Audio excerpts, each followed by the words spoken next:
Good morning friends, welcome to my channel. My name Jayan Susi. ഇന്നത്തെ എൻ്റെ വിഷയം എന്ന് വെച്ച് കഴിഞ്ഞാൽ നമുക്കുള്ള സമ്പാദ്യം എങ്ങനെയാണ് എങ്ങനെ സമ്പാദിക്കേണ്ടത്, ഈ സമ്പാദ്യത്തെ നമ്മൾ എങ്ങനെയാണ് വിനിയോഗിക്കേണ്ടത്, അല്ലെങ്കിൽ നമ്മൾ എങ്ങനെ അതിനെ ചെലവഴിക്കണം എന്നുള്ള കാര്യത്തെ കുറിച്ചാണ് ഞാൻ നിങ്ങളുമായി ഡിസ്കഷൻ ചെയ്യാൻ വന്നിരിക്കുന്നത്. എന്നോട് പല വ്യക്തികളും ഈ ഒരു ടോപ്പിനെ കുറിച്ചൊന്ന് പറയാനായിട്ട് പറഞ്ഞിട്ടുണ്ടായിരുന്നു. എനിക്കറിയുന്നതും ഞാൻ അറിഞ്ഞതുമായ കാര്യങ്ങളെ കുറിച്ച് നിങ്ങളായിട്ട് ഡിസ്കസ് ചെയ്യാൻ ശ്രമിക്കുകയാണ്.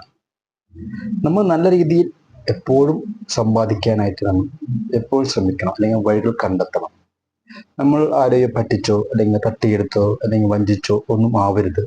കാരണം നമ്മുടെ ബുദ്ധിയും അല്ലെങ്കിൽ നമ്മുടെ പ്രയത്നവും നമ്മുടെ ഹാർഡ് വർക്കിങ്ങും നമ്മുടെ സ്മാർട്ട് വർക്കും ഇത് വെച്ചിട്ട് വേണം നമ്മൾ സമ്പാദിക്കേണ്ടത്. പലർക്കും ഇതിന് പല കഴിവുകളും തന്നിട്ടുണ്ട്. ആ കഴിവുകൾ എങ്ങനെയാണ് ഏത് രൂപയുടെ നമ്മൾ ഉപയോഗിക്കണം എന്ന് നമ്മൾ അറിഞ്ഞിരിക്കണം. ഉദാഹരണമായി പറഞ്ഞു കഴിഞ്ഞാൽ, ഒരു ഗവൺമെന്റ് ഉദ്യോഗസ്ഥൻ അദ്ദേഹത്തിന് തന്നിരിക്കുന്ന ചുമതലകൾ നല്ല രീതിയിൽ സൊസൈറ്റിക്ക് വേണ്ടി പ്രവർത്തിക്കുക എന്നുള്ളതാണ്.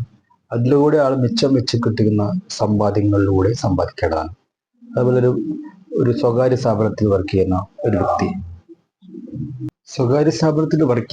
വ്യക്തി പ്രവൃത്തി സമയത്തോളം അദ്ദേഹം അവിടെയുള്ള മുതലാളി അല്ലെങ്കിൽ ആരാണ് അതിൻ്റെ അധികാരപ്പെട്ട് കാര്യങ്ങൾ നിർവഹിക്കാൻ ചുമതലപ്പെടുത്തുന്ന ആളുടെ രീതി, ആൾക്ക് വേണ്ടിയിട്ടാണ് അവർ പണിയെടുക്കുന്നത്. ആളുടെ ഐഡിയോളജിക്ക് അനുസരിച്ചാണ് ആ ഒരു സ്വകാര്യ സ്ഥാപനത്തെ വ്യക്തി പ്രവർത്തിക്കുന്നത്. അപ്പോൾ രണ്ടും രണ്ട് രീതിയിൽ പോകുന്നു. പക്ഷെ എല്ലാവരുടെയും മാസാവസാനം ഒരു തുക നിശ്ചയിച്ചിട്ടുണ്ട്. അത് പലതും പല രീതിയിലായിരിക്കാം. അതിൽ നിന്ന് നമുക്ക് കിട്ടുന്നതിൻ്റെ ഒരു 40% നമ്മൾ എപ്പോഴും സമ്പാദ്യത്തിൽ മാറ്റിവെക്കണം. അതായത് നമ്മൾ പലപ്പോഴും കണ്ടിരിക്കുന്നത്, നമ്മുടെ കിട്ടിക്കഴിഞ്ഞാൽ നമ്മുടെ കിട്ടുന്ന ശമ്പളം അല്ലെങ്കിൽ നമ്മുടെ ലാഭം അതിന് എല്ലാം ചെലവാക്കി ബാക്കി മിച്ചം വരുന്നുണ്ടെങ്കിൽ അതിന് മാത്രം മാറ്റിവെക്കുന്ന പ്രവണത മാറ്റി നമ്മൾ കിട്ടുന്നത് എന്തുമായിക്കൊള്ളട്ടെ അതിന് 40% മാറ്റി വെച്ചുകൊണ്ട് നമ്മുടെ സമ്പാദ്യശീലം ഇപ്പോഴേ തുടങ്ങാൻ ശ്രമിക്കണം. കാരണം അതിന് പിന്നീട് തുടങ്ങാം, അല്ലെങ്കിൽ അത് കഴിയട്ടെ, അല്ലെങ്കിൽ ഈ ഒരു അവസ്ഥയിലാവട്ടെ, അല്ലെങ്കിൽ വേറൊരു ജോലി കിട്ടട്ടെ, അല്ലെങ്കിൽ വേറെ കുറച്ചുകൂടി നല്ലൊരു പൊസിഷനിലാവട്ടെ എന്ന് വിചാരിക്കരുത്.